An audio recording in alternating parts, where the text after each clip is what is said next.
কুরআনান ইয়াজিদু হালাওয়াতাহু ফি কলবি।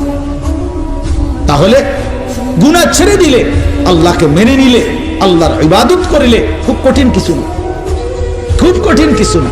এই জন্য প্রিয় ভাই আমার, বাপ আমার, এই শেষ বেলায় আমি এই অনুরোধটাই করতে চাই, আমরা যদি বুঝি আখিরাত আমাদের জিন্দেগি, পরকালের জন্যই আমাদের প্রস্তুতি, তাইলে আমাদের প্রস্তুতির আখিরাত সাজাইবার সবচেয়ে সুন্দর সিজন, শ্রেষ্ঠতম মাস মাহে রমজান।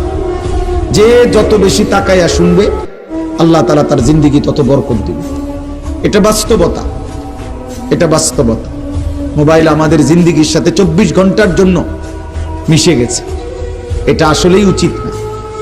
একটা মানুষের জিন্দেগি কি কোনো মুহূর্তেই মোবাইল থেকে আলাদা থাকবে না? এটা কেমন ইনসাফের কথা হলো? আল্লাহর কথা হচ্ছে, কোরআনের কথা হচ্ছে, ওলামায়ে কেরাম নসিহত করতেছেন, এই সময়ও যদি আমার দিল আন্তরিক না হয় তো আর হবে কখন? আর হবে কখন? কোরআনুল কারীমের মধ্যে আছে, আল্লাহ তাআলা বলেন, ফাবিআইয়ি হাদিসিন বা'দাহু ইউমিনুন।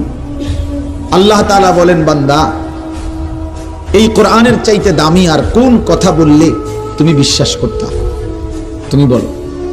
আল্লাহ নিজে জানতে চাচ্ছে আমাদের কাছে। ফাবিআইয়ি হাদিস, 23টা বছর আমি আল্লাহ কোরআন নাজিল করলাম, সর্বশ্রেষ্ঠ ফেরেশতাকে দিয়ে নাজিল করলাম, জিবরাইল, সর্বশ্রেষ্ঠ রাসূলের কাছে নাজিল করলাম, 23 বছর নাজিল করলাম, 30 পারা কোরআন নাজিল করলাম।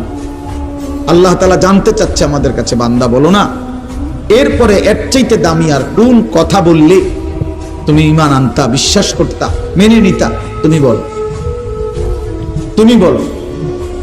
এজন্য কোরআনুল কারীমের প্রতি আন্তরিক হওয়া, আল্লাহর কথার প্রতি সর্বোচ্চ মনোযোগী হওয়া, এটা আল্লাহর আদেশ, কোরআন শরীফের আদেশ এটা। ওয়া ইদা কুরিআল কুরআনু ফাসতামিউ লাহু ওয়া আনসিতু লাআল্লাকুম তুরহামুন। আল্লাহ তাআলা কোরআনে বলছে, যখন কোরআন পড়া হয় তখন তোমরা ফাসতামিউ লাহু, মনোযোগ দিয়ে শোনো, এবং ওয়া আনসিতু, চুপ থাকো, লাআল্লাকুম তুরহামুন, অবশ্যই তোমাদের উপরে রহমত বর্ষিত হবে।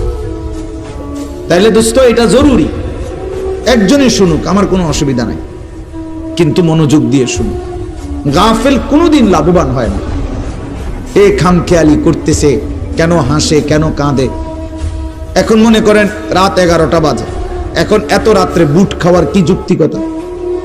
না কথার কথা, ইনসাফ করে বলেন। ভাইয়া মস্কারি করো না, ভাবতে শেখো।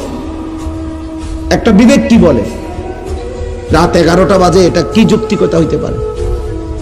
আল্লাহর কথার প্রতি খামখেয়ালি, এই অপদার্থই থেকে যায়।